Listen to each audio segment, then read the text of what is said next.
கிராம மிஷனரி இயக்கம் வழங்கும் கிராமிய நேரம் என்ற இந்த நிகழ்ச்சிக்கு உங்களை அன்புடன் வரவேற்கிறோம். கிராம மிஷனரி இயக்கம் கடந்த 27 ஆண்டுகளாக சிறுவர் மற்றும் வாலிபர் மத்தியில் ஊழியம் செய்து வருகிறது. 800க்கும் மேற்பட்ட மிஷனரிகளோடு தமிழ்நாட்டில் உள்ள 38 மாவட்டங்கள் உட்பட ஆந்திரா, ஒடிசா, கர்நாடகா, சத்தீஸ்கர், ஜார்க்கண்ட் மற்றும் மத்திய பிரதேசம் ஆகிய மாநிலங்களிலும் நற்செய்தி பணியை செய்து வருகிறது. எமது இலக்கு 1,00,000 கிராமங்கள், 7,000 மிஷனரிகள், ஒவ்வொரு மாநிலத்திலும் 500 மிஷனரிகள். எமது தரிசனம் என் ஆட்டுக்குட்டிகளை மேய்ப்பாயாக என்ற வசனத்தின்படி கிராமங்களில் உள்ள சிறுவர் மற்றும் வாலிபர்களை கிறிஸ்துவுக்குள் வழிநடத்தி அவர்கள் மூலம் கிராமங்களை சுவிசேஷ மயமாக்குதல், சந்திக்கப்படும் சிறுவர் மற்றும் வாலிபர்களை நாளைய தலைவர்களாகவும் ஊழியர்களாகவும் உருவாக்குதல், ஒவ்வொரு கிறிஸ்தவரையும் ஆத்தும ஆதாயம் செய்கிறவராக மாற்றுதல். இப்பொழுதும் எமது நிகழ்ச்சிகளை ஜெபத்துடன் பார்த்து பயனடையுங்கள். செயல்படும் கிறிஸ்தவர்களாக தேவனுக்கு உங்களை அர்ப்பணிப்பது உறுதி. ஹலோ நேர்களே, உங்ககிட்ட ஒரு நிமிஷம் பேசலாமா? ரீனா அக்காவோட ஃபேவரட் ட்ரெஸ்ஸில் ஒரு கரை. அந்த அக்கா அதை வாஷிங் மிஷினில் போட்டு வாஷ் பண்ணலான்னு நினச்சாங்க. அப்படியும் அந்த கரை போகவே இல்லை. சரி, லாண்ட்ரி கொடுக்கலான்னு முடிவெடுத்தாங்க. லாண்ட்ரிலையும் சில கெமிக்கல்ஸ் எல்லாம் யூஸ் பண்ணி அந்த கரையை போக வைக்கவே முடியல. அவங்க அந்த ட்ரெஸ்ஸை நீட்டாக பேக் பண்ணி ரீனா அக்காட்ட நாங்கள் ரொம்ப ட்ரை பண்ணோம், ஆனால் இந்த கரை போகவே இல்லைன்னு சொல்லி கொடுத்துட்டாங்க. இதே போல தான் நம்ம ஒருவருக்கு பாவம் செய்கிறப்ப நம்மளோட இருதயமும் கரைப்பட்டு போயிடுது. ரீனா அக்காவோட ட்ரெஸ் வேணால் அதே அழுக்கோடு இருந்திருக்கலாம், ஆனால் நம்ம ஏசப்பா கிட்ட போகிறப்ப நம்மளோட பாவக்கரையை கண்டிப்பாக ஏசப்பா மாற்றுவாங்க. வேதத்தில் கூட வாசிக்கிறோம், 1 யோவான் 1:7 ஏசு கிறிஸ்துவின் ரத்தம் சகல பாவங்களையும் இன்னைக்கு நம்மை சுத்திகரிக்கும்னு போட்டிருக்கு. நம்மளோட பாவங்களை ஏசப்பா கிட்ட சொல்லி கரை இல்லாத வாழ்க்கை வாழுவோமா? ஹலோ நேர்களே, உங்ககிட்ட ஒரு நிமிஷம் பேசலாமா? ஒரு ஊர்ல ரொம்ப நாளா மழையே பெய்யலையா. அந்த ஊர்ல இருக்கிற மக்கள் எல்லாரும் யோசிச்சாங்களா, நம்ம எல்லாரும் சேர்ந்து ப்ரேயர் பண்ணலாம், அப்ப மழை வர்றதுக்கு சான்ஸ் இருக்கு அப்படின்னு சொல்லி எல்லாரும் ப்ரேயர் பண்றதுக்காக ஒரு இடத்துல கூடினாங்களாம். அந்த இடத்துல ஒரு சின்ன பொண்ணு மட்டும் கொடை எடுத்துட்டு வந்தாலாம். அப்ப அந்த ஊர்ல இருக்கிற மக்கள் எல்லாரும் பார்த்து, என்னடா இவ்வளோ வெயில் அடிக்குது, எதுக்கு இந்த பொண்ணு மட்டும் கொடை எடுத்துட்டு வந்திருக்கா அப்படின்னு சொல்லி எல்லாரும் சிரிச்சாங்களாம். ஆனா ப்ரேயர் பண்ணி முடிச்சதுக்கு அப்புறமா நல்லா மழை பெய்ய ஆரம்பிச்சிச்சான். அப்ப அந்த மக்கள் யோசிச்சாங்களா, நம்ம ப்ரேயர் மட்டும்தான் பண்ணோம், ஆனா மழை வரும்னு விசுவாசமே நம்ம கிட்ட இல்லை. ஆனா அந்த சின்ன பொண்ணு கிட்ட மட்டும்தான் விசுவாசம் இருந்துச்சு. இப்ப கூட ஃப்ரெண்ட்ஸ், நம்மளோட வாழ்க்கையில நிறைய ப்ரேயர் பண்ணியிருப்போம், ஆனா அது விசுவாசத்தோடு ப்ரேயர் பண்ணியிருக்கோமா? நம்ம விசுவாசத்தோடு ஏசப்பா கிட்ட எது கேட்டாலும் ஏசப்பா அது உடனே நம்மளுக்கு தருவாங்க. இயேசுவின் செல்லங்கள்.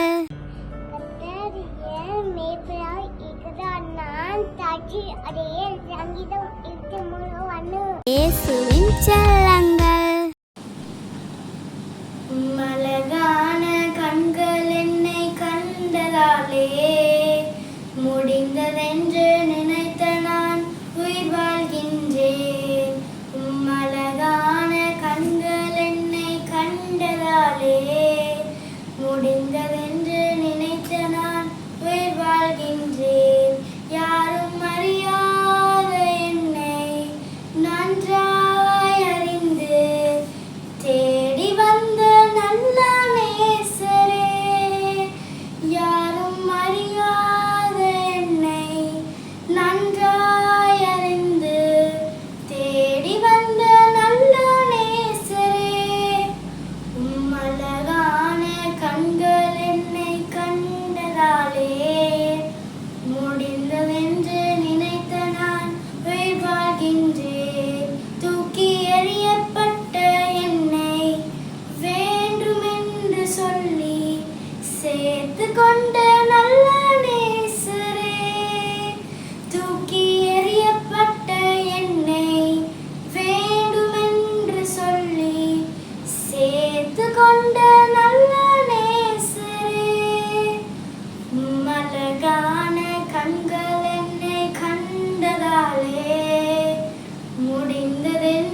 இயேசுவின் செல்லங்கள்.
ஏசப்பாவுடைய சத்தம் கேட்டு பழகு. ஏசப்பா தான் என் கூட பேசுகிறாருங்கிறத நீ முதல்ல டேஸ்ட் பண்ண. அவர் உங்க கூட பேச விரும்புகிறவர். அப்பா, நயவஞ்சக காரியத்தில் உங்கள் பிள்ளைகள் விழவே மாட்டாங்க. பெற்றோர்களே, ஏசப்பா குரலை உங்கள் பிள்ளை கேட்கணும்னு சொல்லி நீங்கள் ஜெபம் பண்ணுங்க. அல்லேலூயா. அவருக்கு ஒரு தேவை இருக்கிறதையா, பெரிய வேகன்சி திறப்பில் நிற்கிற ஒரு சாமுவேல் எனக்கு வேண்டும் என்று சொல்லி இயேசு கிறிஸ்துவின் இனிய நாமத்தினாலே கிராமிய நேரம் என்ற நிகழ்ச்சிக்கு உங்களை அன்போடு கூட வரவேற்கிறேன். நீங்கள் நல்லா இருக்கிறீங்களா? சந்தோஷமாக இருக்கிறீங்களா? உங்களுக்காக ஒவ்வொரு நாளும் நாங்கள் ஜெபிக்கிறோம். நீங்கள் அனுப்பி வைக்கிற ஜெப குறிப்புகளை கருத்தாய் வாசித்து நானும் என்னுடைய ஊழியர்களும் இணைந்து நாங்கள் ஜெபிக்கிறோம். பாருங்கள், விருதுநகர் அருகாமையிலே புள்ளலக்கோட்டை என்ற ஒரு சின்ன கிராமத்திலே நாங்கள் தங்கியிருந்து தான் இந்த ஊழியத்தை செய்து வருகிறோம். நீங்கள் என்றைக்காவது இந்த புறமாக வருவீர்களானால் எங்களுடைய வளாகத்திற்கு வாருங்கள். சின்ன ஹோம் வச்சுருக்குறோம், மிஸ்டர்கள் உருவாக்குற பைபிள் காலேஜ் வச்சுருக்குறோம். ஒவ்வொரு நாளும் அதிகாலையிலே ஒரு ஆராதனை நடக்கிறது. இதை குறித்து ஏதாவது சந்தேகம் இருக்குமானால் எங்களுடைய ஃபோனில் தொடர்பு கொண்டீங்கன்னா எங்களுடைய ஊழியக்காரர்கள் அதற்கு உதவி செய்வார்கள். நீங்கள் உங்கள் பக்கத்து வீட்டில் இருக்கிறவங்கெல்லாம் கொட்டி வச்சு அந்த லைவ் ப்ரோக்ராமில் பங்கு வரலாம். அதில் பங்கு வருகிற ஒவ்வொருவருக்கும் தேவையான சுகத்தை, பலத்தை ஆண்டவர் தருவார். அல்லேலூயா. பாருங்கள், இந்த காலங்களிலே ஆண்டவர் நம்மை துரிதப்படுத்துகிறார். இன்னும் துரிதமாக என் ஊழியத்தை நீ செய்யணும்னு சொல்லுகிறார். நான் ஜெபிக்கிறவர்களை, கொடுக்கிறவர்களை, உன்னோடு கூட இணைந்து ஊழியம் செய்கிற ஊழியக்காரர்களை நான் தருவேன்னு ஏசப்பா வாக்கு கொடுக்கிறார். அருமையான தேவனுடைய பிள்ளைகளே, நீங்களும் எனக்காக ஜெபிங்க. நம்ம எல்லாம் இணைந்து ஆண்டோடைய ராஜ்யத்தை கட்டுவோம். கர்த்தர் நம்மளை ஆசீர்வதிப்பார். அல்லேலூயா. இப்பொழுதும் ஆண்டவருடைய வார்த்தைகளை கேட்க போகிறோம். ஆண்டவருடைய வார்த்தையினாலே அவருடைய இருதய ஏக்கத்தை தாங்க நான் பிரசங்கம் பண்ணுறேன். அவர் என்ன உங்களிடத்தில் என்னிடத்தில் விரும்புகிறார், அவருடைய எதிர்பார்ப்பு என்ன? இந்த செய்தியை கேட்கிற நண்பர்களே, உங்கள் எதிர்பார்ப்புகளை எவ்வளவு நிறைவேற்றி இருக்கிறாருங்க. உங்கள் வியாதிகளை சுகப்படுத்தியிருப்பார், ஜீவனை கொடுத்திருப்பார், நல்ல வேலை கொடுத்திருப்பார், நல்ல சொந்த வீட்டை ஆண்டு கொடுத்திருப்பார். எவ்வளவு உங்களுடைய எதிர்பார்ப்புகளை இத்தனை நாட்களில் நிறைவேற்றி இருக்கிறாருங்க. நல்லது. இன்னும் உங்களுக்கு தேவை இருக்குதா? எனக்கு ஜெப குறிப்புகள் அனுப்புங்க. ஆண்டவரை தேடுங்க, ஜெபம் பண்ணுங்க. இன்னும் உங்களுக்கு அற்புதத்தை செய்வாருங்க. அல்லேலூயா. நேற்றைக்கு என் வாழ்க்கையில் கடந்த வருடங்களில் எவ்வளோ அற்புதங்களை செஞ்சிட்டாரு. ஆனால் இன்றைக்கி கஷ்டப்படுறோம், இப்படி யாரும் சொல்லவே முடியாதுங்க. நேற்றும் இன்றும் என்றும் மாறாதவருங்க நம்ம ஏசப்பா. அவ்வளோ அற்புதத்தை கடந்த வருஷத்தில் செஞ்சாலும் இன்றைக்கும் உங்கள் எதிர்பார்ப்புகளின் படி அற்புதங்களை செய்வார். நாளைக்கும் செய்வாருங்க. நான் உங்களுக்காக ஜெபிக்கிறேன். இன்னைக்கு ஆண்டவர் உங்கள்கிட்ட என்ன பேச சொன்னார் தெரியுமா? எனக்கு தேவை இருக்கிறது, வேகன்சி. அல்லேலூயா. வேலைக்கு ஆட்கள் தேவை. இப்போ நிறைய இடத்துல போர்டுகள் பார்க்குறோம். நான் வாலிபனாக இருக்கும்போது ஒரு சாதாரண ஒரு வாட்ச்மேன் வேலைக்கு போகிறது கூட நான் போயிருக்கிறேன். கொஞ்ச நாள் வாட்ச்மேன் வேலையும் பார்த்துருக்கேன். நிறைய கம்பெனி ஏறி இறங்கினங்க. வாட்ச்மேனை வேலை பார்க்குறேன். ஏன்னா வாட்ச்மேன் வேலையில் ஒரு 3 ஷிஃப்ட் இருக்குங்க. காலையில் 6 மணிலேருந்து 2 மணி வரையிலும், மதியம் 2 மணிலேருந்து 10 மணி வரையிலும், நைட்டு 10 மணிலேருந்து 6 மணி வரையிலும் 3 ஷிஃப்ட் இருக்கும். நான் என் மனசில் என்னென்னா, காலையில் 6லேருந்து 2 மணி வரைக்கும் அந்த ஃபஸ்ட் ஷிஃப்ட்டு போயிட்டோம்னா 2 மணிக்கு அப்புறம் நம்ம கிராமங்களில் போய் ஊழியம் செஞ்சிடலாம். ஒரு 3000 ரூபா சம்பளம் கிடச்சிரும், சாப்பிட்டுக்கலாம். அடுத்து என்ன செஞ்சுக்கிறலாம், போய் ஊழியத்துக்கும் போயிடலாம் நினச்சிட்டு வாட்ச்மேன் வேலைக்கு தேடினேங்க. ஆனால் எங்கேயுமே வேலை காலி இல்லைங்க. அந்த காலத்தில் அப்படி தான் இருந்துச்சு. வேலை காலி இல்லை, ஏன்னா சொல்லி சொல்லி அழுத்து போயிடும். ஆனால் இப்போ அப்படி இல்லைங்க. எல்லா இடத்துலையும் ஆட்கள் தேவை, வேலைக்கு ஆட்கள் தேவை. சும்மா ஒரு பொட்டி கடையிலையும் ஆட்கள் தேவைங்கிறான், ஜெராக்ஸ் கடையிலையும் ஆட்கள் தேவைங்கிறான். ஆள் இல்லைங்க, வேலை செய்கிறதுக்கு ஆட்களே இல்லை. இப்படி தான் இருக்குது. ஆனால் ஏசப்பாவும் அப்படி தாங்க இருக்கிறார். அல்லேலூயா. எனக்கென்று ஆட்கள் தேவை. 2000 வருடங்களுக்கு முன்பாக இருந்து அவர் பரிதபித்து கொண்டே இருக்கிறார், அழுது கொண்டே இருக்கிறார். வாங்க வாங்க வாங்கன்னு சொல்லி கூப்பிடுறார். மத்தேயு 21 அதிகாரத்தை வாசித்து பாருங்க. ஒரு நாள் அப்படியே காலைல கிளம்புறாரு. நிறைய பேர் சும்மா இருக்கிறாங்க. ஏன்பா சும்மா இருக்கிறீங்க, வாங்க வேலைக்கு வாங்கலை, நான் உங்களுக்கு சம்பளம் தரேன், கூலி கொடுக்குறேன்னு சொல்லி கூப்பிட்றாரு பாருங்க. மத்தியானம் கடை தெருவில் சும்மா அடக்காங்க. நிறைய பேர் கடைகளில் பர்ச்சேஸ்லேயே எவ்வளவு நேரம் செலவழிக்கிறோம் பாருங்கள். அதுக்காக வேணான்னு சொல்லலைங்க. ஏசப்பாவுக்கு கொஞ்சம் நேரம் ஒதுக்குங்களேன். அல்லேலூயா. பாருங்கள், சாயங்காலம் பொழுதுபோக்கு 1 மணி நேரம் தான் இருக்குது. ஆண்டவர் சொல்கிறார், 1 மணி நேரம் சும்மா இருக்கீங்களா, அந்த 1 மணி நேரம் வாங்கன்னு சொல்கிறார். பார்த்தீங்களா, எங்கள் ஊழியத்தில் 1 மணி நேரம் மிஸ்டரி, முழு நேர மிஸ்டரிகள் இருக்காங்க. 1 மணி நேரம் மாத்திரம் ஊழியம் செய்கிற மிஸ்டரிகள் எங்களுக்கு வேணுங்க. இந்த செய்தி கேட்குற நீங்கள் இருக்கிற பகுதிகளில் என்னால் 1 மணி நேரம் ஏசப்பாவுக்கு கொடுக்க முடியும், நான் சும்மா இருக்கிறேன், நீங்கள் அப்படி சொல்கிறவங்க என் கூட தொடர்பு கொள்ளுங்க. உங்களுக்கு எல்லா விதமான பயிற்சிகளையும் கொடுத்து 1 மணி நேரம் ஏசப்பாவுக்கு ஊழியம் செய்யலாம். முழு சம்பளம் கொடுக்குறாருங்க. அல்லேலூயா. இன்றைக்கு என் ஆண்டவருக்கு பெரிய ஒரு தேவை இருக்கிறது ஐயா. இந்த செய்தி கேட்கிற சகோதர சகோதரி, என் ஆண்டவர் உன்னுடைய தாளந்துகள் தேவை இருக்கிறது, உன்னுடைய நேரங்கள் தேவை இருக்கிறது ஐயா. வேகன்சி. எனக்கு ஒரு சர்ச்சுக்கு போகிறோம். சர்ச்சில் செக்ரட்டரி வேலை காலியாக இருக்குதாங்க, ட்ரெஸரர் வேலை காலியாக இருக்குதாங்க, கமிட்டி உறுப்பினர்கள் வேலை காலியாக இருக்கா, தலைவர் வேலை காலியாக இருக்குதா? ஒன்றும் இல்லைங்க. சர்ச்சில் ஒரு வாட்ச்மேன் வேலை காலி இருந்தால் கூட சில பேர் வந்துடுவாங்க, அது கூட ஆள் இருக்காங்க. ஏன்னா சர்ச்சில் ஒரு வாட்ச்மேன் இருக்காங்கன்னா அதுக்கு நல்ல ஜாப், அது நல்லா உட்காந்து நல்ல ஆண்டோடைய ஆலயத்தில் ஜெபிச்சுட்டே இருக்கலாம், பைபிள் வாசிக்கிட்டால் என்ன வேலைங்க, அது கூட வேகண்ட் இல்லைங்க. ஆனால் என்ன வேலை ஆண்டவருக்கு வேகண்ட் இருக்குது, ஆண்டவருக்கு பெரிய தேவை என்ன இருக்குதுன்னு யோசித்து ஜோமன்னா, ஆண்டவர் எனக்கு கற்றுக் கொடுத்த காரியம் என்ன தெரியுமாங்க? முதல்ல ஜெபிக்கிற வேலை. என் சமூகத்தில் எனக்காக நான் சொல்கிறத கேட்டு ஜெபம் பண்ணுறவங்க எனக்கு தேவை இருக்கிறாங்க. அல்லேலூயா. இந்த ஆண்டவருடைய வேகன்ஸை ஃபில் பண்ணுறதுக்கு இந்த செய்தி கேட்கிற சகோதர சகோதரி, நீ வர்றியா? உங்களை ஒப்பு கொடுப்பீங்களா? எப்பொழுதும் அவருக்கு தேவை இருக்கு. ஒரு மனிதனை தேடினேன், சுவரை அடைக்கத்தக்கதா ஒரு மனுஷனை தேடுறாராங்க, ஒருவரையும் காணவில்லை ஐயா. ஒருவேளை ஒரு ஆலயத்திற்குள் செல்லும்போது அங்கே எல்லா வேலைக்கும் ஆள் இருக்காங்க, ஏன்னா அதுக்கெல்லாம் சம்பளம் கிடைச்சிடும். ஆனால் ஏசப்பா விரும்புகிற வேலை ஜெப வேலை ஐயா, திறப்பில் நிற்கிறவர்களுடைய வேலை ஐயா. ஆண்டவர் தேடுகிறார்.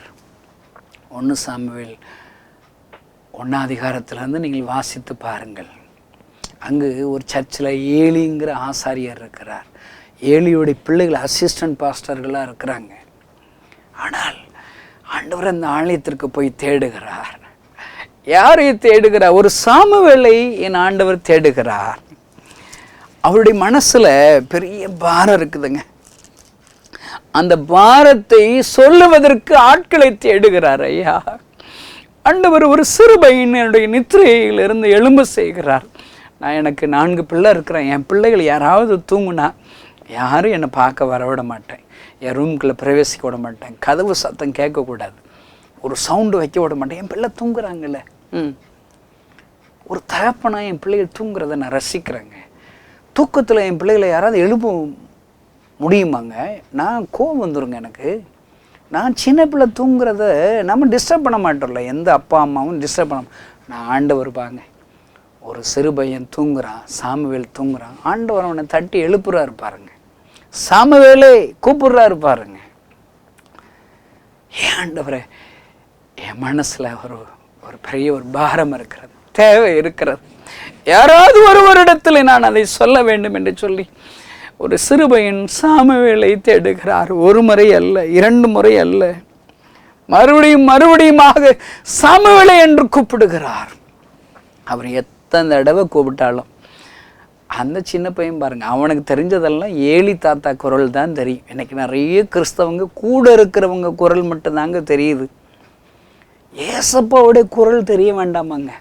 நான் போகிற கிராமங்களில் நான் வழிநடத்துகிற வாலிப தம்பிமார்கள்ட்ட, தங்கச்சிமார்கள்ட்ட, சிறு பிள்ளைகள்கிட்ட நான் முதல்ல சொல்லி கொடுக்குற சத்தியம் என்ன தெரியுமா? ஏசப்பாவுடைய சத்தம் கேட்டு பழகு. ஏசப்பா தான் என் கூட பேசுகிறாருங்கிறத நீ முதல்ல டேஸ்ட் பண்ண. அவர் உங்கூட பேச விரும்புகிறவர் அப்பா. ஹல்லேலூயா. ஒரு வாலிப தங்கச்சியினாலும் தம்பினாலும் சரி, ஏசப்பா பேசுகிறது அவங்க பழக்க வச்சுட்டா போதும், கேட்க தொடங்கிட்டா போதும், ஒரு பாவத்தில் விழ முடியாதுங்க. நயவஞ்சக காரியத்தில் உங்கள் பிள்ளைகள் விழவே மாட்டாங்க. பெற்றோர்களே, ஏசப்பா குரலை உங்கள் பிள்ளை கேட்கணும்னு சொல்லி நீங்கள் ஜெபம் பண்ணுங்க.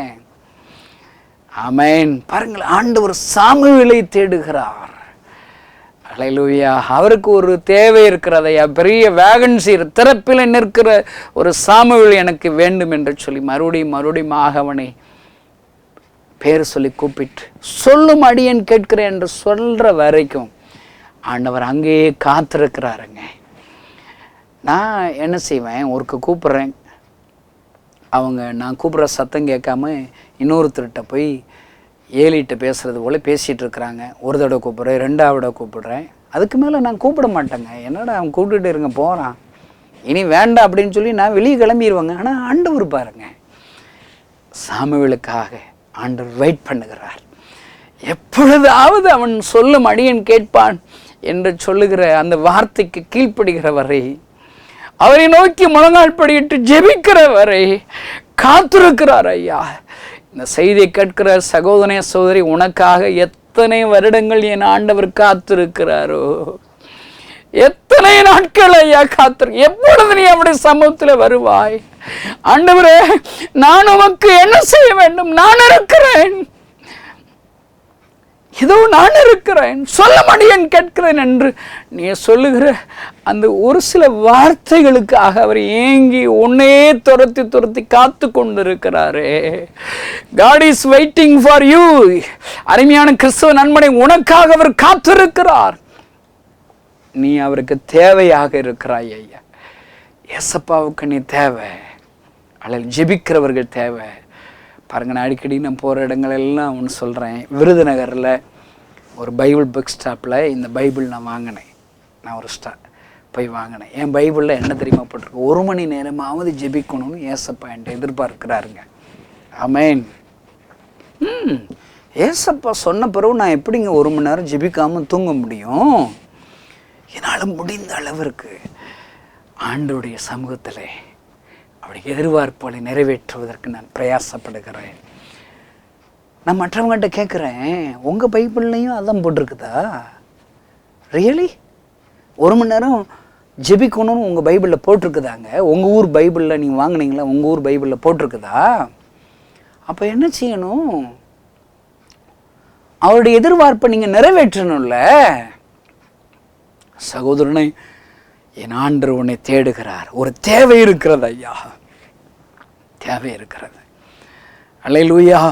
பாருங்கள், ஒரே ஒரு எஸ்தர், ஒரு வாலிப பெண் ராஜாவின் சமூகத்தில் பரிந்து பேசினால் எத்தனை நாடுகளுக்கு விடுதலை ஐயா, எத்தனை லட்சக்கணக்கான அழிவில் இருக்கிற யூதர்களுக்கு ரட்சிப்பு வந்தது, விடுதலை வந்தது, ஜீவன் தப்பி வைக்கப்பட்டார்களே. என் ஆண்டவருடைய இருதயத்தில் தேவை இருக்கிறதையா, வேகன்சி இருக்கிறதையா. சாமுவேல் தேவையாக இருக்கிறார்கள், எஸ்தர் தேவையாக இருக்கிறார்கள். என் ஆண்டவருக்காக வைராக்கியத்தோடு நிற்கிற முருதகாய்கள் தேவையாக இருக்கிறார்கள் ஐயா. வேகன்சி இருக்குதுங்க. நான் பார்க்குற கிறிஸ்தவங்கிட்டன்னா நான் ஒரு கேள்வி கேட்குறேங்க. ஒருவேளை புறஜாதிகள் ரட்சிக்கப்பட்டு உங்கள் சர்ச்சுக்கு வர்றாங்கன்னா அவங்க உங்களை ஃபாலோ பண்ணுறதுக்கு, உங்கள்கிட்ட கற்றுக்கொள்வதற்கு உங்கள்கிட்ட ஏதாவது ஒரு நல்ல பழக்கம் இருக்குதாங்க? நல்லா சொல்கிறேன் அருமையான கிறிஸ்தவ நண்பனே, உங்களை மற்றவங்க ஃபாலோ பண்ணுற அளவுக்கு உங்கள்கிட்ட நற்குணம் இருக்கிறதா, கனிகள் இருக்கிறதா, நல்ல ஜெப வாழ்க்கை இருக்கிறதா, வேத வாசிப்பு இருக்கிறதா? என்னை போல் ஆகும்படி விரும்புகிறேன். யாராவது ஒருத்தர் கணேசன், முருகன், முனியாண்டி, மாரியப்பன், மாரியம்மாள் இப்படி யாராவது உங்கள் சர்ச்சுக்கு வர்றாங்க, அவங்களுக்கு கற்றுக் கொடுப்பதற்கு ஏதாவது ஒரு நல்ல பாடங்கள் உங்களிடத்தில் இருக்குதாங்க? இருக்குதா? எத்தனை பெரிய வேதனை ஐயா. நான் ரட்சிக்கப்பட்ட புதுசில் எனக்கு கிறிஸ்தவ அப்பா எனக்கு இல்லை, கிறிஸ்தவ அம்மா இல்லை, நல்ல அண்ணன் தம்பி இல்லை, இப்படி எல்லாம் நான் ஏங்கி இருக்கிறேனுங்க. ஒன்றும் வேண்டாங்க, எனக்கு யாரும் பணம் கூட கொடுக்க வேண்டாம், காணிக்க கொடுக்க வேண்டாம். நான் என்ன தெரியுமா ஏங்குவேன்? கணேசன் நீங்கள் நல்ல ஊழியம் செய்கிற, நான் உனக்காக ஜெபிக்கிறேன், இந்த 3 வார்த்தை சொல்கிறதுக்கு போதுங்க. ஐயோ எம்பிட்ட சந்தோஷம் வரும் தெரியுமாங்க, மகிழ்ச்சியாக இருப்பாங்க. நீங்கள் செய்கிற ஊழியம் ஆண்டவருக்கு பிரியமானது. இதைத்தான் ஆண்டவர் விரும்புகிறார். கட்டப்பட்டுள்ள கிராமங்களில் கட்டப்பட்டிருக்கிற கழுதைகள் விடுவிக்கப்படுவதைத்தான் என் ஆண்டவர் விரும்புகிறார். நீ நன்றாக செய், நான் உனக்காக ஜெபிக்கிறேன் என்று சொல்லுகிற ஒரு சிலரை நான் தேடிக்கிட்டே இருந்தேங்க, கிடைக்கலங்க. எத்தனை ஏக்கங்கள், எத்தனை எதிர்பார்ப்புகள் ஐயா கிறிஸ்தவ நண்பர்களிடத்துல. பாருங்க, நான் ரொம்ப காலங்கள் கழிச்சு தாங்க எனக்கு முழு பைபிள் சொந்தமாக கிடைச்சதுங்க. பைபிள் இல்லைங்க, எனக்கு ஏசப்பை பற்றி நான் ஊழியம் செய்ய ஆரம்பிக்கும் போது ஏசப்பை பற்றி 2 வார்த்தை தெரியும், 2 உண்மை தெரியும். ஒன்று, ஏசப்பா சாக கடந்த இந்த கணேசனுக்கு உயிர் கொடுத்தார். அல்லேலூயா. டாக்டர்கள் 6 மாதத்தில் செத்து பெறுவேன்னு சொல்லி என்னை கைவிட்டுட்டாங்க. ஏசப்பா எனக்கு உயிர் கொடுத்தார். ஒரு உண்மைங்க, ஏசப்பா அற்புதம் செய்கிறவர், ஏசப்பா கண்ணீரை துடைக்கிறவர் என்கிற உண்மை. இந்த செய்தியை கேட்கிற நண்பர்களே, நீங்கள் கண்ணீரோடு இந்த வார்த்தைகளை கேட்குறீங்களா? எதற்காக நீங்கள் கண்ணீர் வடைக்கிறீங்க? நான் பிரசங்கிக்கிற இயேசு கிறிஸ்து, அந்த கணேசன் பிரசங்கிக்கிற இயேசு கிறிஸ்து அற்புதங்களை செய்து உங்கள் கண்ணீரை துடைப்பார். அல்லேலூயா. நீங்கள் எந்த இடத்துல இருந்தாலும் இயேசுவே இறங்கும் என்று சொல்லி என்னோடு கூட சேர்ந்து ஜெபித்து பாருங்கள். தனியாக ஒரு அறையிலே இயேசுவிடத்தில் உங்கள் இருதயத்தை ஊற்றி ஜெபித்து பாருங்கள். என் ஆண்டவர் இறங்குவார், உங்களுக்கு அற்புதம் செய்வார் ஐயா. இயேசு அற்புதம் செய்கிறார், என் கண்ணீரை துடைக்கிறவர் என்கிற ஒரு உண்மை. கொஞ்ச நாளில் அவரை மறுதலிச்சிட்டேன், நன்றி இல்லாத கிறிஸ்தவனா மாறிட்டேன். இன்றைக்கி ஏன் எழுப்புதல் இல்லை? கிறிஸ்தவங்க நிறைய பேர் நன்றி இல்லாமல் இருக்கிறாங்க. எப்படிங்க உங்களால் ஜெபம் பண்ணாமல் 1 மணி நேரம் ஜெபிக்காமல் நிறுத்துற போவீங்க? அப்போ நன்றி இல்லைன்னு அர்த்தம். உங்கள் குடும்பத்திலிருந்து நீங்கள் மிஸ்டரியாக வந்திருக்கணும், இல்லை உங்கள் பிள்ளைகளை மிஸ்டரியாக அனுப்பியிருக்கணும். இல்லையா, உங்கள் குடும்பத்தில் உள்ள ஒவ்வொரு நபர்கள் பேர்களை மிஸ்டரி ஊழியத்திற்கு காணிக்கை அனுப்பியிருக்கணும். போ அல்லது அனுப்பு நீங்கள் செஞ்சுருக்கணும். ஆத்தும ஆதாயம் செஞ்சுருக்கணும். சமயம் வாய்த்தாலும் வாய்க்காவிட்டாலும் படிக்கிற இடத்துல, வேலை பார்க்குற இடத்துல ஆண்டவருடைய அன்பை சொல்லிக்கிட்டே இருந்திருக்கணும். சாட்சியாக வாழ்ந்து காண்பிச்சிருக்கணும். அல்லேலூயா. இதெல்லாம் நம்ம செஞ்சுருக்கணுங்க, செஞ்சிருக்கணும். ஆண்டவர் அழுது கொண்டு இருக்கிறாரு. இன்றைக்கு இருக்கிற நிறைய கிறிஸ்தவங்கள் தான் செய்ய வேண்டிய வேலையை செய்யாதனால தாங்க எழுப்புதல் இல்லை. ஆண்டவர் இன்றைக்கு தேடுகிறார் ஐயா, தேடுகிறார். நான் தேடுனேன். 2 வருஷம் கழிச்சு ஏசப்பா என் கண்ணீரை துடைச்சவர், என் கண்ணீரை துடைக்கிறவர், அவரை மறுதலிச்சிட்டேன். ஏசுதான் சுகமாக்குன்னு என்ன நினச்சின்னு மறுதலிச்சிட்டேன். நன்றி இல்லாத கிறிஸ்தவனா மாறிட்டேன். இந்த செய்தி கேட்கிற நீங்கள் நன்றியுள்ள கிறிஸ்தவனா நன்றி இல்லாத கிறிஸ்தவன், நீங்களே உங்கள் மனச்சாட்சி படி உங்களுக்கு தீர்ப்பு சொல்லுங்க பார்க்கலாம். பாருங்க, நான் மறுதலிச்சு பிறகு ஆண்டவர் ஒரு அதிகாலை வேளையில் என் கண்களை திறந்தார். என் கண்ணு முன்னுக்கு ஏசப்பாவை பார்த்தேன். அவர் பார்க்கும்போது ஏசப்பானே எனக்கு தெரியாதுங்க. அவர் ஒயிட் ட்ரெஸ் போட்டு அழுதுகிட்டே இருக்கிறார். உலகத்தில் உள்ள எல்லாருக்காக அழுகிறார். தேம்பி தேம்பி அழுகிறார். எனக்கு இப்போ ஒரு 50 வயது ஆக போகிறது. இப்படி ஒரு அழுகிற மனிதரை ஒருவரை கூட நான் பார்த்ததே இல்லை ஐயா. உலகத்தில் உள்ள எல்லா ஜனங்களுக்கு அழுது கொண்டே இருக்கிறார். என் ஜனங்கள் என்னை இல்லாமல் எங்கோ போய் கொண்டு இருக்கிறார்களே, அவர்களை ஆசீர்வதிக்க விரும்புகிறேன், சந்தோஷம் தர விரும்புகிறேன், சமாதானம் தர விரும்புகிறேன், வியாதிகளை சுகமாக்க முடிய விரும்புகிறேன், ஆனால் யாருமே என்கிட்ட வரமாட்டாங்களே, என்னாலே இல்லாமல் எங்கோ போய் கொண்டு இருக்கிறார்களே என்று சொல்லி அழுது கொண்டே இருந்தார் ஐயா. என் கண்ணீரை துடைத்த ஆண்டவர் கண்ணீர் வடிக்கிறார். இந்த 2 உண்மை தாங்க தெரியும். இந்த 2 உண்மையே நான் மற்ற கிராமங்களுக்கு சொல்ல ஆரம்பிச்சிட்டேங்க. முழு பைபிளே இல்லைங்க. ஆனால் ரொம்ப நாள் கழிச்சு எனக்கு முழு பைபிள் கிடச்சிதுங்க. நான் படிக்க ஆரம்பித்த போது என் பைபிளில் ஒரு வாக்கு தத்தத்தை ஆண்டவர் தந்தாருங்க. என்ன தெரியுமா? என் நிமித்தமாக வீட்டையாவது தாயாவது தகப்பனையாவது சகோதரரையாவது சகோதரியாவது விட்டு வந்தால் 100 ஆண்டவர் தருவேன்னு என் பைபிளில் வாக்கு தத்தம் கொடுத்துச்சுங்க. அப்போ 100கணக்கான பேர்கள் எனக்கு நல்ல அன்பு செலுத்தணும் கிடைப்பாங்கன்னு சொல்லி எல்லா இடத்துலையும் கிறிஸ்தவங்க மதியில் தேடணுங்க. ஆனால் ஒருத்தர் கூட நான் கண்டுபிடிக்க முடியலைங்க. நான் ஃபாலோ பண்ணுற அளவிற்கு யார்கிட்டையும் நற்கனியை உள்ளவர்களை பார்க்க முடியவில்லையே. வேதனை ஐயா, வேதனை. செய்தியை கேட்கிற சகோதரனை, உன்னுடைய ஜெப வாழ்க்கையை உங்கள் பிள்ளைகள் ஃபாலோ பண்ணலாமா? உங்களுடைய பரிசுத்த வாழ்க்கையை உங்களுடைய பிள்ளைகள் ஃபாலோ பண்ணுற அளவுக்கு உங்கள்கிட்ட நற்கனிகள் இருக்கிறதா? நீங்கள் எப்படி வேத வாசிக்கிறாங்க எங்கள் அப்பா அம்மா, அதுபோல நான் வேத வாசிக்கணும் உங்கள் பிள்ளைகள் கற்றுக்கொள்ள முடியுமா? உங்களுடைய திருச்சபையில் இருக்கிற மற்ற புதிதாக ரட்சிக்கப்பட்டு வருகிறவர்கள் உங்களிடத்தில் கற்றுக்கொள்வதற்கு ஏதாவது ஒரு பாடம் இருக்கிறதா? சாட்சியுள்ளவர்கள், முன்னுதாரணமாக இருக்கிறவர்கள், நிருபங்கள், புஸ்தகங்கள் என் ஆண்டவருக்கு தேவை ஐயா. அல்லேலூயா. வேகன் இருக்குதுங்க சகோதரன், இந்த வேகண்டை நீ ஃபில் பண்ணுவையா? நீ ஃபில் பண்ணுவையா? பாருங்க, இன்னைக்கு சர்ச்சில் பெரிய பெரிய லீடர்ஸ்கெல்லாம் வேகண்ட் இல்லை. என்ன வேலை தெரியுமா? வேலைக்காரர்கள் வேணுங்க. சர்வண்டு கிறிஸ்தவர்கள். ஏசப்பாவே ஒரு சர்வண்டு தாங்க. அல்லேலூயா. சீசருடைய கால்களை கழுவுகிறாரே. யோசிச்சு பாருங்க, ஒரு யோசேப்பு வேலைக்காரனாக தான் போத்திபார் வீட்டில் இருக்கிறான், அடிமைத்தனத்தில் இருக்கிறான். வேலைக்காரன் ஊழியத்தை செய்கிறான், அவனைத்தான் தேசத்தினுடைய அதிகாரியாக மாற்றுகிறார். எலிசா எலியாவுக்கு வேலைக்காரனா இருக்கிறான். அவனை 2 மடங்கு வரங்களோடு அவனை பயன்படுத்துகிறார்.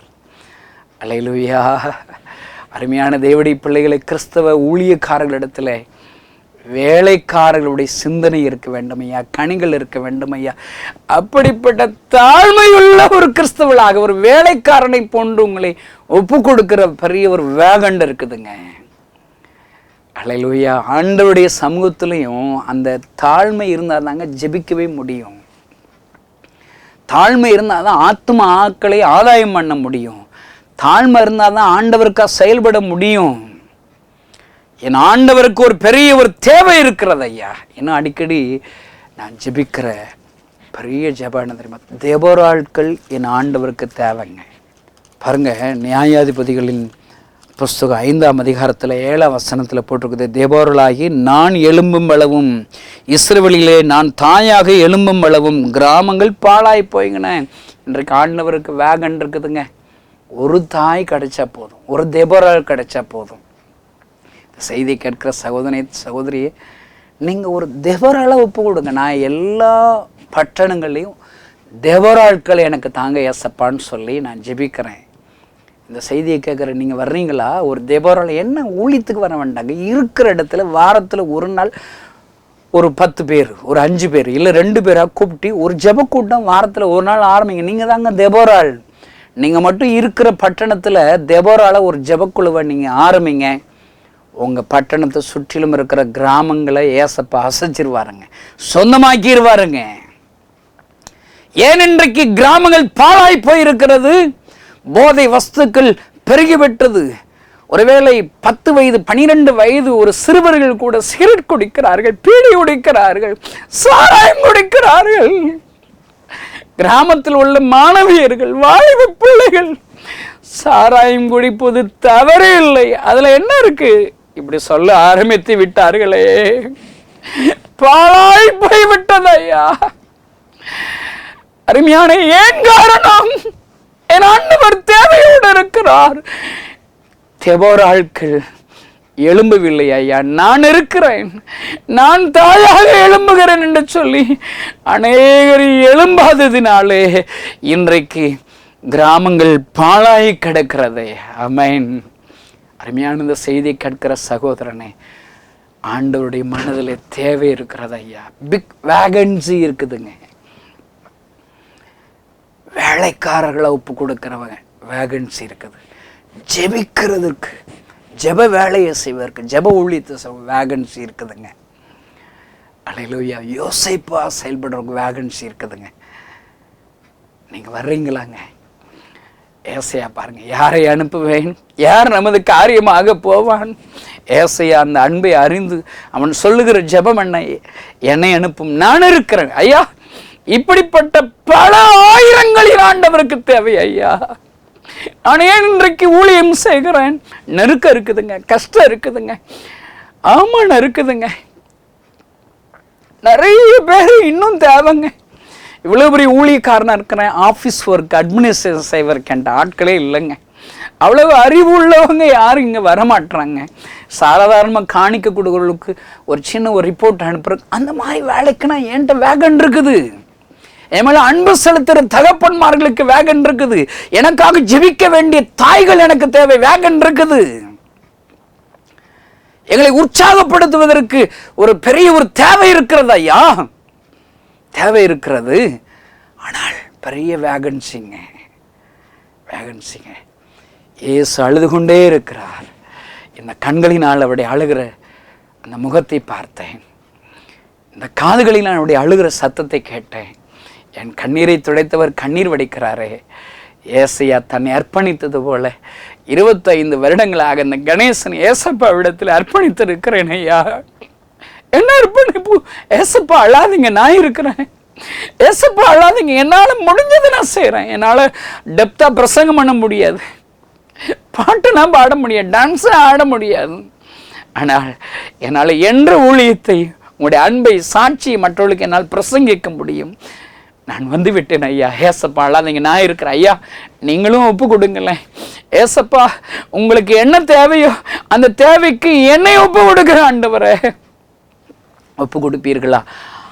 அவருடைய தேவைக்கு உங்களை ஒப்பு கொடுத்தீங்கன்னா, அவர் கண்ணீரை துடைப்பதற்கு உங்களை ஒப்பு கொடுத்தீங்கன்னா, உங்கள் கண்ணீரை அவர் துடைப்பார். உங்கள் பிள்ளைகள் கண்ணீரை துடைப்பார். உங்கள் குடும்பத்தை ஆசீர்வதிப்பார் ஐயா. கண்களை மூடி நான் இருக்கிறேன் என்று சொல்லி ஒப்பு கொடுப்பீர்களா?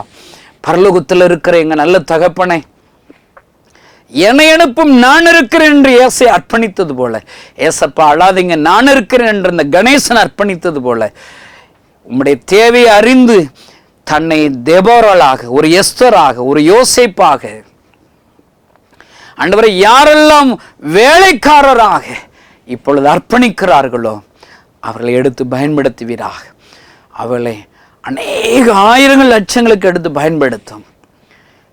உம்முடைய கண்ணீரை துடைக்க முடியும். உம்முடைய தேவையை அறிந்து அர்ப்பணிக்கிற இவருடைய கண்ணீர்கள் துடைக்கப்படட்டும். ஒவ்வொருவருக்கும் தேவையான அற்புதங்களை செய்யும். இயேசுவின் நாமத்தினால் பிதாவே, ஆமென். இந்த செய்தி நிச்சயமாக உங்களை செயல்பட தூண்டிருக்கும் என விசுவாசிக்கிறோம். நீங்களும் எங்களோடு இணைந்து தேவனுக்காக ஏதாவது செய்ய விரும்புகிறீர்களா? கீழ்கண்ட எங்களது ஊழிய திட்டத்திற்காக ஜெபிக்க முன்வரலாமே. தமிழ்நாடு மற்றும் பிற மாநிலங்களிலும் ஆலயம் கட்ட தேவையாய் உள்ள 1000 கிராமங்களில் இடம் வாங்கி ஆலயம் கட்டப்பட ரூபாய் 5 லட்சமோ அல்லது அதில் ஒரு பகுதியோ கொடுத்து ஆலயம் கட்டி கொடுப்போர் எழும்ப ஜெபியுங்கள். சூனேமியால் எலிசாவுக்கு ஒரு அறை வீட்டை கட்டி கொடுத்தது போல புதிய மிஷனரிகள் தங்கி பயிற்சி எடுப்பதற்கு ரூபாய் 2 லட்சம் கொடுத்து ஒரு மிஷனரி வீட்டை கட்டி கொடுப்போர் எழும்ப ஜெபியுங்கள். நாம் சந்திக்கும் வாலிபர்கள் மற்றும் ஆரம்ப விசுவாசிகளை கிறிஸ்துவுக்குள் வளரச் செய்ய ரூபாய் 300 கொடுத்து முழு வேதாகமும் வாங்கி கொடுப்போர் எழும்ப ஜெபியுங்கள். நாம் பணி செய்யும் 8 மாநிலங்களிலும் உள்ள 880 மிஷனரிகளை மாதந்தோறும் ரூபாய் 10,000 கொடுத்தோ அல்லது இயன்ற காணிக்கையை கொடுத்தோ தாங்குவோர் எழும்ப ஜெபியுங்கள். தமிழ்நாடு மற்றும் பிற மாநிலங்களிலும் துரிதமாக சுவிசேஷம் அறிவிக்கவும் பின்தொடர் பணிக்காகவும் சுவிசேஷ வாகனங்கள் வாங்கி கொடுப்போர் எழும்ப ஜெபியுங்கள். தங்கள் வாலிப மற்றும் சிறு பிள்ளைகள் ரட்சிக்கப்பட, அபிஷேகிக்கப்பட மற்றும் இயேசுவுக்கு சாட்சியுள்ள பிள்ளைகளாக வளர கண்மணி பிள்ளைகள் இயேசுவுக்காக திட்டத்தில் தங்கள் பிள்ளைகளை இணைக்கிற பெற்றோர்கள் எழும்ப ஜெபியுங்கள்.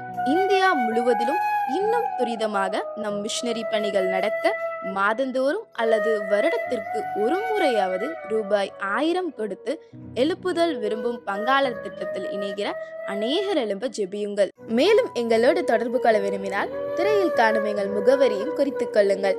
கிராம மிஷனரி இயக்கம், தபால் பெட்டி எண் 51, விருதுநகர் 626001. இந்த நிகழ்ச்சியையோ அல்லது எங்கள் ஊழியத்தையோ நீங்கள் தாங்க விரும்பினால் எங்கள் தொலைபேசி எண்ணை குறித்துக் கொள்ளுங்கள்.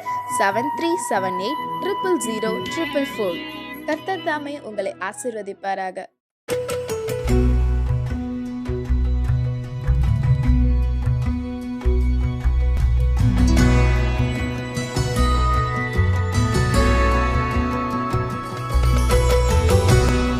கர்த்தருடைய பரிசுத்த நாமத்திற்கு மகிமை உண்டாவதாக. என்னுடைய பேர் மருதுபாண்டியன். எனக்கு சொந்த ஊர் திருநெல்வேலி மாவட்டத்தில் இருக்கிற ஒரு சின்ன கிராமம்.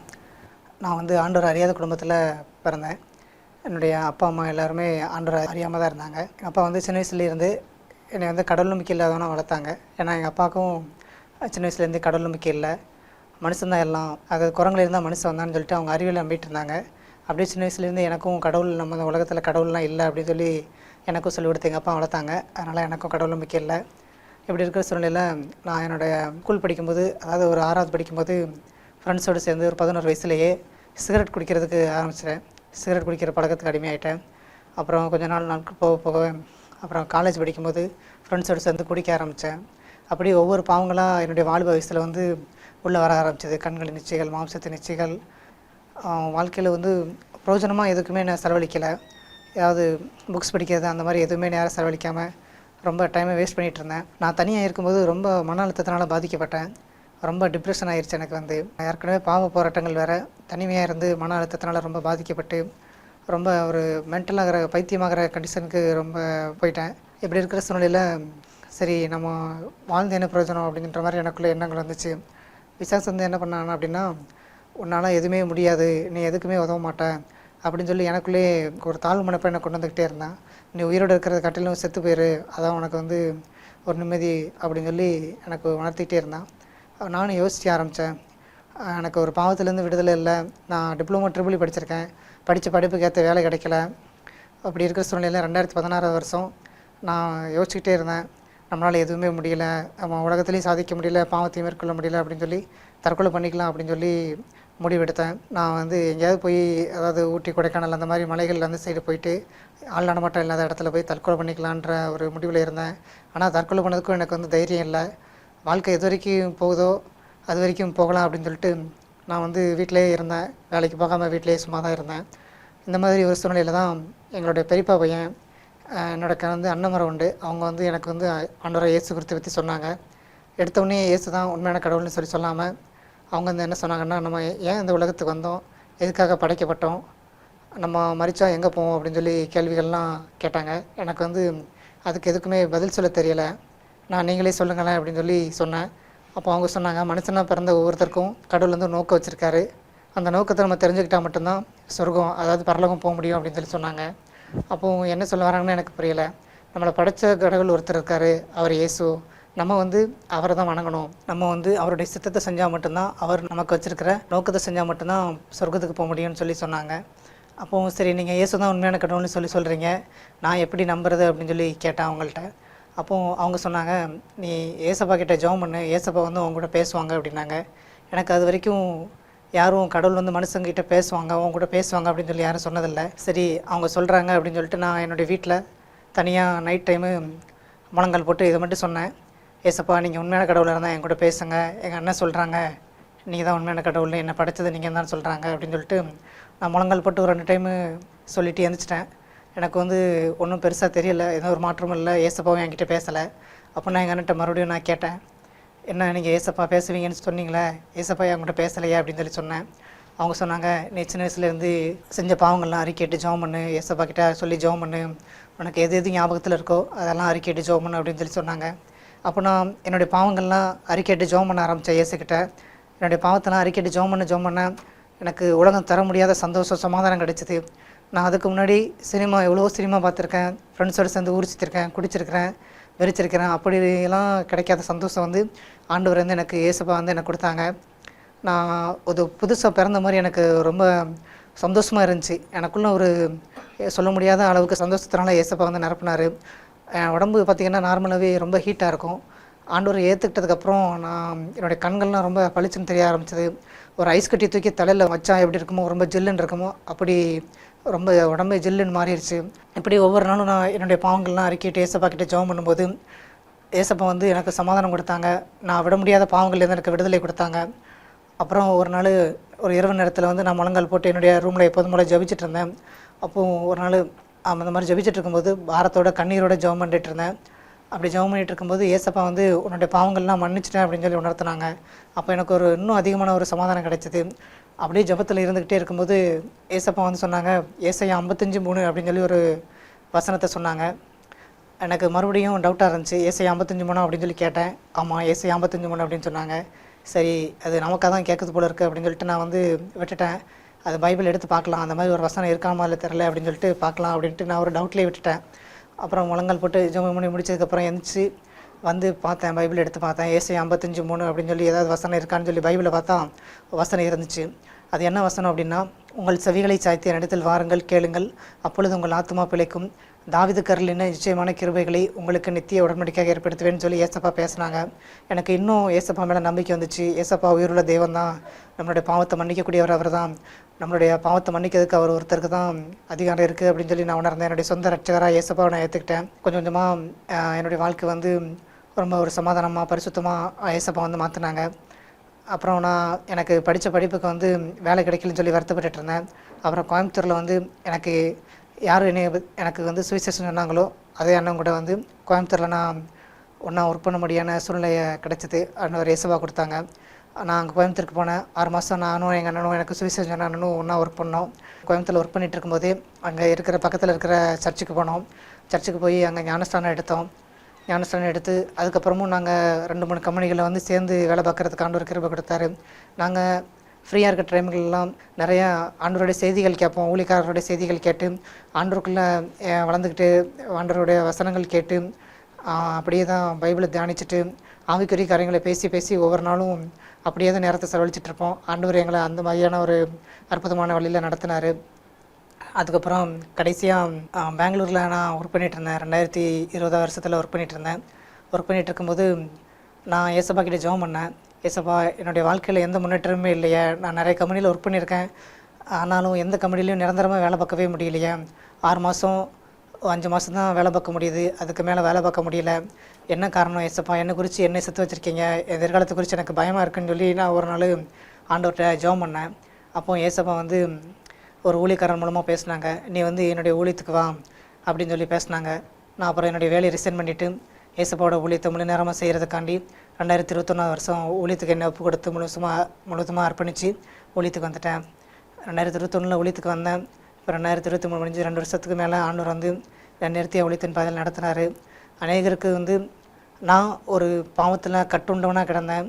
பாவத்திலேருந்து விடுதலையாக முடியாமல் சிறைப்பட்டு பாவத்தின் அடிமைத்தனத்திலேருந்து வெளியே வர முடியாமல் இருந்த எனக்கு ஆண்டவர் ஏசப்பா விடுதலை கொடுத்தது மட்டும் இல்லாமல் நிறைய பேருக்கு சுவிசேஷத்தை பிரசங்கிக்கவும், கட்டுண்ட மக்களுக்கு சுவிசேஷத்தை கூறவும், வியாதிஸ்தர்களுக்கு விடுதலை கொடுக்க முடியாத நிறைய பேருக்கு அநேக ஆத்துமாக்களுக்கு வந்து பிரயோஜனமாக இருக்க முடியாத ஆண்டவர் வந்து என்னையும் தெரிந்து கொண்டார். ஆண்டவருடைய நாமத்திற்கு மகிமையுண்டாவதாக. ஆண்டவர் கிருபையில் இன்றைக்கி வரைக்கும் எந்த குறையும் இல்லாமல் ஏசப்பா வந்து என்னை நேர்த்தியாக நடத்துகிறாங்க. இதே போல் உங்கள் வாழ்க்கையிலையும் உங்களுக்கு நிறைய கஷ்டங்கள், எவ்வளோ பெரிய பிரச்சனைகள், போராட்டங்கள் இருந்தாலும், செத்துடலாம் அப்படின்ற சூழ்நிலை இருந்தாலும், நீங்கள் வந்து ஏசப்பா இன்னைக்கு உண்மையாக கூப்பிடும்போது எனக்கு செவி கொடுத்த ஆண்டவர் உங்களுக்கும் செவி கொடுப்பார், உங்களோடும் அவர் பேசுவார். அதனால் இயேசுவை நீங்கள் உங்கள் சொந்த ரட்சகரை ஏற்றுக்கோங்க. கர்த்தருடைய நாமம் மகிமைப்படுவதாக. ஆமென்.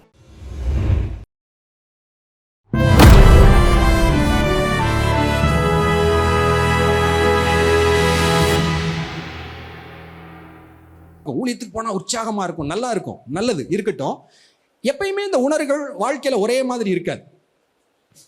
இது ஒருத்தர் சொன்ன உதாரணம் எனக்கு மறக்காது, எப்பயுமே ரொம்ப ஒரு அருமையான உதாரணம். நான் வந்து ஃபெயில் ஆயிடுவேன் பரீட்சையில், அப்படி வச்சுக்கிடுவோம். எனக்கு வந்து படிப்பறிவே இல்லைன்னு வச்சுக்கிடுவோம். 10th பரீட்சை எழுதுறேன், உறுதியாக ஃபெயில் ஆயிடுவேன்னு நினைக்கிறேன், பதற்றத்தோடு காத்திருக்கிறேன். ரிசல்ட் வருது, பாஸ் ஆயிடுவேன். எப்படி இருப்பேன்? தரையில் கால் நிற்காது. ஃபெயில் ஆகிறவன் பாஸ் ஆகிட்டனே, பார்க்குறாட்டெல்லாம் சொல்லுவேன், ஆத்தா நான் பாஸ் ஆகிட்டேன். குதிச்சுக்கிட்டு இருப்பேன். பாஸ் ஆகிட்டேன்னு நினச்சி என்ன செஞ்சுட்டு இருப்பேன், பரவசமாக இருக்கும். 20 வருஷம் கழிச்சு எப்படி இருப்பேன் நான்? பாஸ் ஆகிட்டேன்னு சொல்லிட்டே இருப்பேன் பார்க்குறவங்ககிட்ட. பாஸ் ஆனது உண்மை, ஆனால் அந்த 20 வருஷத்துக்கு முந்தி இருந்த பரவசம் இன்று குறைந்து விடும். ஆனால் உண்மை மாறாது. நான் சொல்கிறேன், உங்களுக்கு புரியுதா? அந்த எமோஷன்ஸ், பாஸ் ஆகிட்டேங்கிற அந்த எமோஷன்ஸ்லாம் குறைஞ்சிரும். ஆனால் பாஸ் ஆன உண்மை என்ன செய்யாது, மாறாது. ஊழியம், உற்சாகமாய் ஊழியம் செய்கிற காலங்கள் நம்ம வாழ்க்கையில் வந்து போகலாம். அப்படியே கண்ணீரோட பயங்கர உணர்வு பூர்வமாய் செய்கிற காலங்கள் இருக்கலாம். சில காலங்களில் அந்த உணர்வுகள்லாம் கொஞ்சம் குறைஞ்சிருக்கும். நம்ம என்ன நினச்சிடக்கூடாது, அன்னைக்கு மாதிரி உற்சாகம் இல்லை ஊழியம் செய்ய மாட்டேன்னு வீட்டில் உட்காந்துருக்கூடாது. உற்சாகம் இருந்தாலும் ஊழியம் செய்யணும், உற்சாகம் இல்லாட்டியும் ஊழியம் செய்யணும். அவ்வளோதான். இதுதான் சக்ஸஸ்ஃபுல் கிறிஸ்டியன் லைஃப் மினிஸ்ட்ரிக்கான ரகசியம். என்னுடைய உணர்வை சார்ந்திருக்கூடாது. எனக்கு என்னமோ இன்னைக்கு ஊழியம் செய்யணும்னு தோணாது, எப்பயுமே தோணாது. ஆகாத விஷயத்துக்கு தான் நம்முடைய மனசு தோணும். இந்த பழத்தை பறித்து தின்னா என்ன, பார்வைக்கு இதுதான் நமக்கு டைம் போயிட்டு இருக்கும். ஆக வேண்டிய காரியத்திற்கு ரொம்பலாம் ஒன்றும் தோணாது. ஆனால் என்ன செஞ்சிடணும், ஆண்டவர் சொல்லிட்டார் போ அப்படின்ட்டார். அதனால என்ன செஞ்சிடணும், உணர்வை சாராமல் ஆண்டவர் சொன்ன வசனங்கள். இது அடிக்கடி இதெல்லாம் யோசிச்சு ஜெபிக்கும் போது நம்ம மினிஸ்ட்ரி ரைட், ஆண்டவர் சொல்லிட்டார் நானே வழி, என்னாலே என்று பிதாவின் இடத்துல ஒருவர் வர மாட்டேன். இந்த ஒரு வசனம் ஞாபகம் வந்துட்டா போதும். அதை வச்சு ஒரு 5 நிமிஷம் ஜெபம் பண்ணிட்டோம்னா அன்னைக்கு ஃபீல்ட் மினிஸ்ட்ரி போகிறதுக்கு நம்முடைய இருதயத்தில் எந்த தடையும் இருக்காது. படிச்சிட்டோம்ல, ஐயோ இவ்வளோ முக்கியமானது, இன்னைக்கு போகிற ஊழியம் முக்கியமானது, இன்னைக்கு நான் போகிற கிராமம் அவ்வளோ முக்கியமானது, சந்திக்கிற 5 பிள்ளைகளா இந்த வசனத்தின்படி எவ்வளோ முக்கியம். அப்படிங்கும்போது அந்த ஒரு கன்விக்ஷன், ஸ்ட்ராங் கன்விக்ஷன் உணர்வு நம்மை ஆதரிக்கிறதோ இல்லையோ, உற்சாக உணர்வு பொங்குகிறதோ இல்லையோ, ஊழியத்தை செய்து கொண்டே இருக்கலாம்.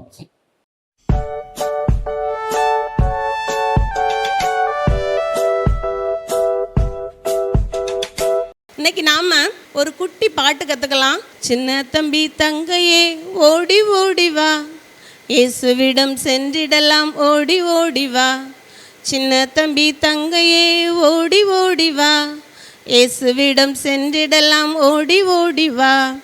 இயேசுவோடு வாழ்ந்திடலாம், நித்தியமாய் வாழ்ந்திடலாம். இயேசுவோடு வாழ்ந்திடலாம், நித்தியமாய் வாழ்ந்திடலாம், ஜாலியாக வாழ்ந்திடலாமே. இயேசுவோடு வாழ்ந்திடலாம், நித்தியமாய் வாழ்ந்திடலாம், ஜாலியாக வாழ்ந்திடலாமே. ஆக்ஷன் கற்றுக்கலாமா? சின்ன தம்பி தங்கையே ஓடி ஓடி வா, இயேசுவிடம் சென்றிடலாம் ஓடி ஓடி வா. சின்ன தம்பி தங்கையே ஓடி ஓடி வா, இயேசுவிடம் சென்றிடலாம் ஓடி ஓடி வா. இயேசுவோடு வாழ்ந்திடலாம், நித்தியமாய் வாழ்ந்திடலாம். இயேசுவோடு வாழ்ந்திடலாம், நித்தியமாய் வாழ்ந்திடலாம், ஜாலியாக வாழ்ந்திடலாமே. இயேசுவோடு வாழ்ந்திடலாம், நித்தியமாய் வாழ்ந்திடலாம், ஜாலியாக வாழ்ந்திடலாமே. இயேசுப்பா கூடயே நீங்களும் வாழுங்க. ஆண்டவர் உங்களை ஆசீர்வதிப்பார்.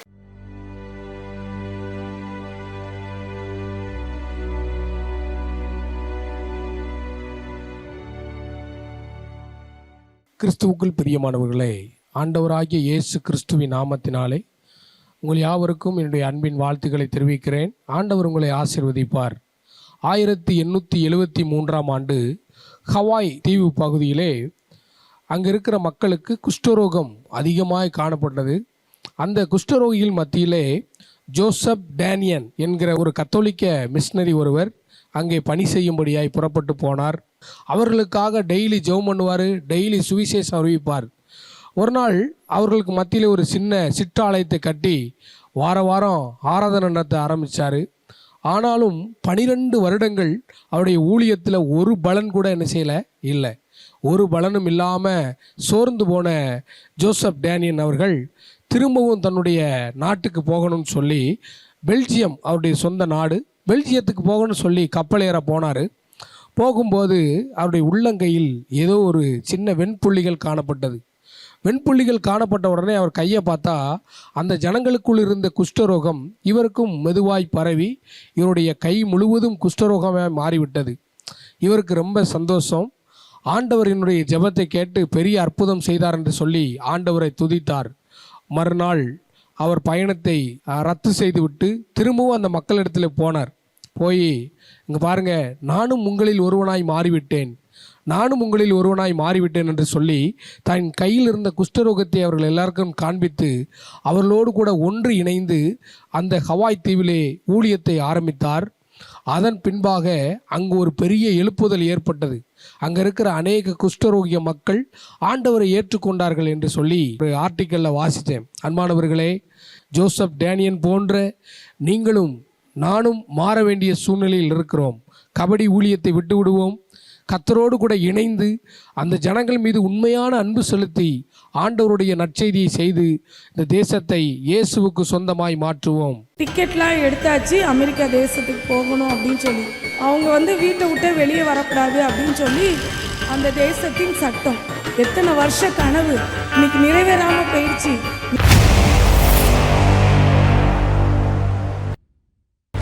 ஒரு தம்பதியினர் இருந்தாங்க. அவங்க ஸ்காட்லாந்து தேசத்தில் வாழ்ந்துட்டு இருந்தாங்க. அவங்க பேர் என்ன அப்படின்னு சொன்னால் மிஸ்டர் அண்ட் மிஸ்ஸஸ் கிளார்க். அவங்களுக்கு 9 பிள்ளைங்க. அவங்க பல வருஷங்களாக ஸ்காட்லாந்து தேசத்தில் வாழ்ந்துட்டு இருந்தாங்க. பிள்ளைங்கள்லாம் கொஞ்சம் பெருசான உடனே அவங்களுக்குள்ள என்ன வந்துச்சு அப்படின்னு சொன்னால், நம்ம அமெரிக்கா தேசத்தில் போய் செட்டில் ஆயிடணும் அப்படின்னு சொல்லி. அப்போ பல வருஷங்களாக அந்த அமெரிக்கா தேசத்துக்கு போகிறதுக்கு வேண்டிய எல்லா பணத்தையும் சேகரித்து அந்த 9 + 2 பேர் 11 பேருக்கு டிக்கெட்லாம் எடுத்தாச்சு, அமெரிக்கா தேசத்துக்கு போகணும் அப்படின்னு சொல்லி. அந்த நாளை ஆயத்தப்பட்டு எதிர்பார்ப்போடு காத்திருக்கிறாங்க. அப்படி காத்திருக்கிற அந்த நேரத்தில் அவங்க கிளம்புறதுக்கு ஒரு வாரத்துக்கு முன்னாடி அவங்க குடும்பத்தில் இருக்கிற ஒரு பையனுக்கு நாய் கடிச்சிருச்சு. அப்போ அங்கே ஸ்காட்லாந்து தேசத்தில் நாய் கடிச்சிருச்சு அப்படின்னு சொன்னால் அந்த முழு குடும்பத்தையும் தனிமைப்படுத்தி வச்சுருவாங்களாம். அவங்க வீட்டை விட்டு வெளியே வரக்கூடாது அப்படின்னு சொல்லி அந்த தேசத்தின் சட்டம். அப்போ இவங்களுக்கு ரொம்ப மனசு கஷ்டமாக இருக்குது. இப்படி கடைசி நேரத்தில் இந்த பையனுக்கு நாய் கடிச்சிருச்சு அப்படின்னு சொல்லி அப்பா தன்னுடைய மனைவியை திட்ட, அவங்க 2 பேருமா சேர்ந்து அந்த நாய் கடி வாங்கின அந்த பையனை திட்ட, ஒன்னால தான் இப்படி ஆகிப்போச்சு, எத்தனை வருஷ கனவு இன்னைக்கு நிறைவேறாமல் போயிடுச்சு. இப்படி ஒரு பக்கம் நடந்துகிட்டு இருக்கிற நேரம் திடீர்னு பார்த்தா அவங்க போக வேண்டிய அந்த ஃப்ளைட்டு 5 நாள் கழித்து கேள்விப்படுறாங்க. அது போன விமானம் ஆக்சிடெண்ட் ஆகி அந்த விமானத்தில் இருந்த எல்லாரும் மரித்து போனாங்க அப்படின்னு சொல்லி. அப்போ தான் அவங்களுக்கு யோசனை வந்துச்சு, நம்ம இந்த விமானத்தில் போனோம் அப்படின்னு சொன்னால் நிச்சயமாக நம்ம 11 பேரும் அந்த இடத்துல என்ன செஞ்சுருப்போம், இறந்து போயிருப்போம். அதிலிருந்து ஆண்டவன் நம்மளை காப்பாற்றணும் அப்படிங்கிறக்காக இந்த காரியத்தை என் வாழ்க்கையில் அனுமதிச்சிருக்கிறாங்க அப்படின்னு சொல்லி ஆண்டவர் அவங்களுக்கு உணர்த்தினாங்களாம். அவர்கிட்ட இந்த பிளெஸ்ஸிங்ஸை வாங்கணும்னு சொல்லி நம்ம நினைக்கிறோம். ஆனால் அவர் கொடுக்குற அந்த பாதை வழியாக நமக்கு கடந்து போகிறது ரொம்ப நம்ம வாழ்க்கையில் கஷ்டமாக இருக்குது. ஆனால் ஆண்டவர் நமக்கு வைத்திருக்கிற பிளெஸ்ஸிங்கை நம்ம சுதந்திரிக்கணும் அப்படின்னு சொன்னால் அவர் நமக்கு வைத்திருக்கிற அந்த பேர்டனை நம்ம சுமந்து தான் அந்த பிளெஸ்ஸிங்கை நம்ம பெற்றுக்கொள்ளணும். நம்ம வாழ்க்கையில் ஆண்டவர் அனுமதிக்கிற எல்லா காரியமும் நிச்சயமாகவே நன்மைக்கு எதுவாகவே நடக்கும் அப்படிங்கிறதுல எந்த சந்தேகமும் இல்லை. இரட்சகராகிய இயேசு கிறிஸ்துவின் நாமத்தில் ஆமீன் வில்லேஜ் டிவி நேயர்களுக்கு அன்பின் வாழ்த்துக்கள். தேவநாம மகிமைக்காக சவுதி அரேபியாவில் ரியாத் நகரில் சர்ச் ஆஃப் கிரேஸ் நடத்தும் கன்வென்ஷன் கூடுகை நாள் ஜூன் 18, 19, 20 செவ்வாய், புதன், வியாழன் ஆகிய 3 நாட்கள் தினமும் மாலை 7:30 மணி முதல் 9 மணி வரை நடைபெறும். ஜூன் 21 வெள்ளிக்கிழமை அன்று காலை 10 மணி முதல் மதியம் 1 மணி வரை கூடுகை நடைபெறும். தேவ செய்தி சகோதரர் டேவிட் கணேசன் அவர்கள். அறுப்பு மிகுதி, வேலையாட்களோ கொஞ்சம். சிந்தியுங்கள், ஜெபியுங்கள், பங்கு பெறுங்கள். மனதில் கலக்கமா? வாழ்வில் பயமா? பாவ பழக்கத்திலிருந்து விடுபட முடியவில்லையா? வாழ்வில் என்ன செய்வோம் என்ற குழப்பமா? தேவனுக்காக ஏதாவது செய்ய ஆசையா? விடை தெரியாத கேள்விகளுக்கு விடையறிய வாருங்கள். கர்த்தருடைய கை குறுகியிருக்கிறதோ? இதை செய்ய எனக்கு வல்லமை உண்டென்று விசுவாசிக்கிறீர்களா? திருச்சி மொராய் சிட்டியில் மாபெரும் எழுப்புதல் வாலிபர் முகாம் ஆகஸ்ட் 15ஆம் தேதி வியாழக்கிழமை சுதந்திர தினத்தன்று மதியம் 3 மணி முதல் இரவு 9 மணி வரை. இனிமையான பாடல்கள், உயிர்ப்பிக்கும் சாட்சிகள், சிந்திக்க வைக்கும் குறு நாடகங்கள், சகோதரர் மோகன் சி லாசரஸ் மற்றும் நமது சகோதரர் டேவிட் கணேசன் அவர்களின் வல்லமையான தேவ செய்திகள். எனக்கு அன்பான வாலிப தம்பி, வாலிப மகளே, ஆண்டவர் சொல்லுகிறார், என் இந்தியாவிற்கு ஆசீர்வாதமாக நான் உன்னை மாற்றுவேன். அருமையான இங்க வந்திருக்கிற வாலிப தம்பிமார்களே, தங்கச்சிமார்களே, இன்னைக்கு நீ வீட்டுக்கு போகும்போது ஏசப்பா உங்க கூட வரப்போகிறார். இந்த கூட்டத்தில் இருக்கிற நிறைய பேர் இந்த கிறிஸ்தவ கூட்டத்தில் என்ன நடக்குன்னு வேடிக்கை பார்க்க வந்திருக்கிறீங்களா? நான் சொல்றேன், இன்னைக்கு வீட்டுக்கு போகும்போது ஏசப்பா உங்க வீட்டுக்கு உங்க கூட வரப்போகிறார். வாலிபரே, நீங்களும் பங்கு பெறுங்கள், உங்கள் நண்பர்களையும் பங்கு பெற செய்யுங்கள். மேலும் தொடர்புக்கு 9486142610 87780826167